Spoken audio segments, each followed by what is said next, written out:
sahabat pernah makan di McDonald? Nah, sebenarnya McDonald itu jualan apa ya? Tentu jawabannya dengan pertanyaan tersebut bisa macam-macam. Ada yang menjawab jualan makanan, ada yang bilang properti, ada yang bilang mainan, ada yang bilang lifestyle, ada yang bilang suasana, dan apapun yang menurut pengetahuan kita itu kita bisa katakan. Namun ketika kita copy buat sesuatu yang sama, kita buat sama persis seperti apa yang kita pahami tentang McDonald, kita meragukan hasilnya. Apakah akan banyak yang mengantri atau membeli produk kita? Pembelian dalam bisnis adalah masalah psikologi, bukan trading. Dan psikologinya nanti kita bahas dari behavioral analisisnya. Agak rumit memang menjelaskan bisnis sampai menyentuh banyak bidang termasuk psikologi. Benar, manusia dalam mengambil keputusan akan salah kalau kita menganggap menggunakan rasional atau logic thinking. Ternyata sedikit unsur rasionalnya malah, bahkan terbanyak sepenuhnya keputusannya adalah irasional atau emosi. Ditambah lagi kemajuan teknologi informasi pada saat ini membuat manusia semakin emosional, terutama dalam pengambilan keputusan. Terjadi pergeseran yang telak di mana dulu pemahaman pembelian adalah dengan rumus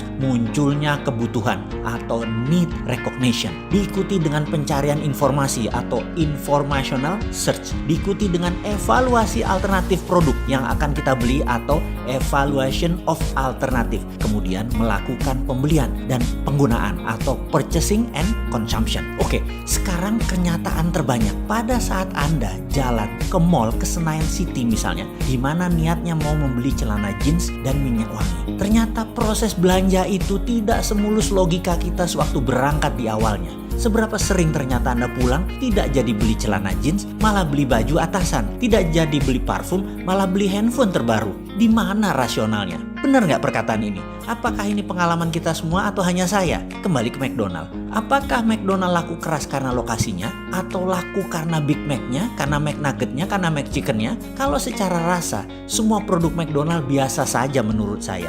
Bahkan dibandingkan sate ayam misalnya di depan rumah sakit Pertamina, lebih enak di situ. Ayamnya, saya pikir satu lagi, lebih enak ayam goreng di restoran pagi sore. Masih saya bilang lebih ngangenin daripada paket hematnya McChicken. Atau kita tambah satu lagi deh bisnisnya, Starbucks. Starbucks sukses di dunia dan menjadi darlingnya di Wall Street untuk waktu yang sangat panjang. Apa karena frappuccinonya? Apa karena mochaccinonya? Apa karena kopinya yang enak? Tidak. McDonald, Starbucks sukses dan laku produknya bukan karena apa yang disebut konten atau what to offer atau apa yang ditawarkan kepada pembeli. McDonald sukses bukan karena makanan. Starbucks sukses bukan karena kopi. Konten adalah sesuatu yang berhubungan dengan rasional kita.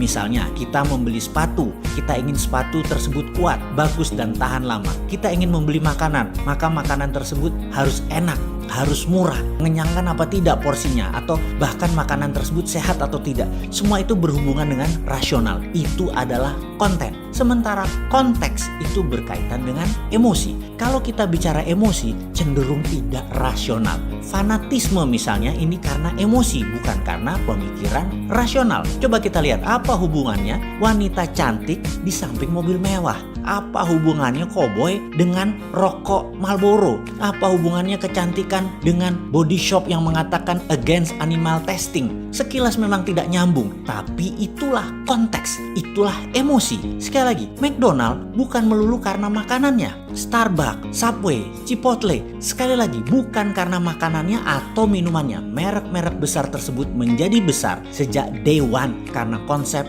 konteksnya. Konteks adalah how to offer. How, bagaimana cara Anda menawarkan produk tersebut jauh lebih penting daripada apa yang Anda tawarkan ke pelanggan Anda. McDonald sukses karena konsep service, cleanliness, dan family value-nya. Keramahannya kepada anak-anak, tersedianya tempat main, termasuk event-event pada saat hari khusus seperti ulang tahun dan pesta anak lainnya. Merchandise anak-anak, The Toy Stories, Hello Kitty, dan banyak lagi lainnya mempertahankan citra atmosfer restorannya fun dan friendly. Ini semua adalah konteks, ini semua adalah emosi. Sekali lagi, dari sisi yang lain saat ini, konten saja tidak cukup untuk memenangkan kompetisi bisnis. Harus masuk ke emosi, harus masuk ke konteks. Konten itu sesuatu yang given, sesuatu yang biasa-biasa saja. Kita harus memanfaatkan kekuatan konteks agar memberi value yang unik. Yang jadi pertanyaan sekarang adalah bagaimana membuat konteks dari produk kita? Karena mungkin produk sahabat bukan makanan, bukan minuman. Ada ribuan konten lainnya. Dan Bagaimana sekali lagi membuat konteksnya? Bagaimana behavioral analisisnya sehingga bisa membuat konteks yang menarik? Atau bahkan bagaimana membangun konteks negara Indonesia ke depan? Nah, ini pertanyaan serius yang harus dijawab serius. Masih mau lanjut? Masuk harus bos, men sing ngurus negara? Gak cocok bener dah nih.